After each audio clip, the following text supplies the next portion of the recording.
பயப்படாதீங்க, உனக்காக ஒரு பெரிய காரியம் ஆயத்தமா இருக்கிறது.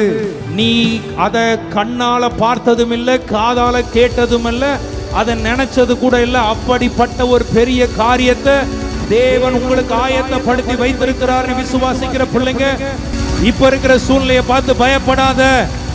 ஏன்ட்ட இருக்கிறது தான் இருக்கிறதுன்னு பார்த்து பயப்படாத. அந்த கொஞ்சம் தான், ஐயோ எனக்கு ஞானமே இல்லை, கொஞ்சம் தான், அந்த கூட கர்த்தர் உனக்கு பரிபூர்ணமாய் மாற்றி எத்தனையோ பேர் ஆசீர்வதிக்கப்படுற அளவுக்கு அதை பெருக பண்ண வல்லவராக இருக்கிறார். 5 அப்பம் 2 மீன் தான், ஆனா அதை 5000 புருஷர்கள் சாப்பிடுற அளவுக்கு கர்த்தர் பெருக பண்ணினார்.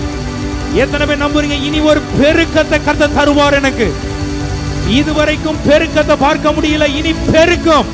இனி உங்க குடும்பத்தில் எதெல்லாம் பெருகணுமோ பெருகட்டும். உன்கிட்ட இருக்கிற நினைச்சிட்டு இருக்கிறத ஆண்டவர் இதுதானே இருக்கிறது, இதை வச்சு நான் என்ன பண்ண போறேன்? இதை வச்சு யாக்கோபு எனும் சிறு பூச்சியே, இஸ்ரவேலின் சிறு கூட்டமே, நீ பயப்படாதே.